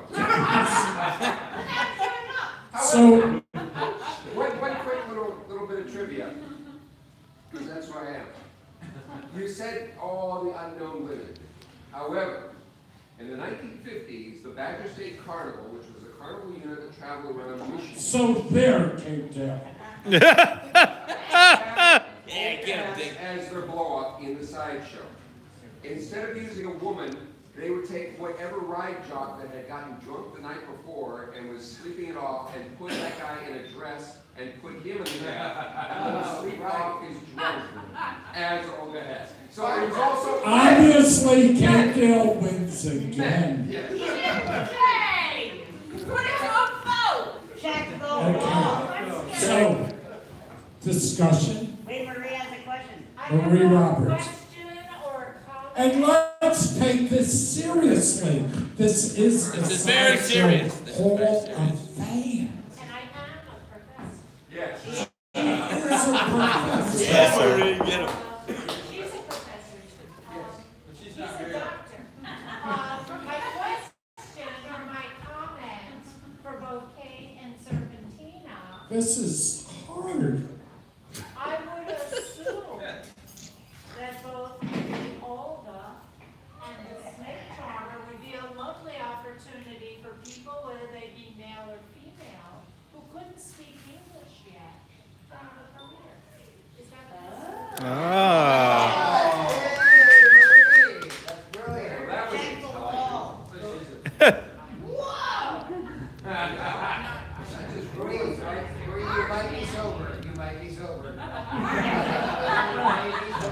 People on the internet take note. Marie Roberts might be sober. But snakes don't speak English. They speak Slytherin, right? Come on. Sorry. The rules of this event say it's up to the audience. You can ask questions, you can make pronouncements, you can vote. I think they all have the question, why am I here? Asking themselves. It's a drinking party. Are we, Cousin Paulie! Where is Cousin Paulie? Are you here? You made such an impression upon me that you love this event, that you want to be here at this crucial moment where the rest of us are perplexed. I would like to turn to Cousin Paulie for advice. The question is whether Olga Hess, the second headless woman, can be the second headless woman in the Hall of Fame, or whether the Burmese pythons are more worthy. all right, Paulie. Cousin Paulie says pythons. What does the internet say? We have 3 for pythons, 1 for headless woman. Vote so much, I split my tongue. Hey, Dale, what did you do for this vote?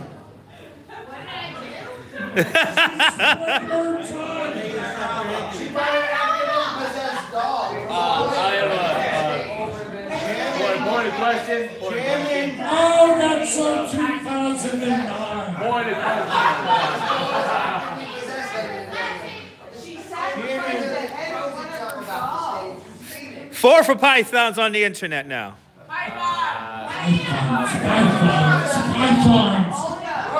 Monty Python. Point question. Ladies and gentlemen, Listen, if you are in favor of Olga Hess the second, headless woman to be in the Hall of Fame, raise your hand. is it the male or female? K-Tail has a question. Pause. Pause. There's a question in the back. Is it the male or female Olga Hess? Yeah. This is the male Olga Hess.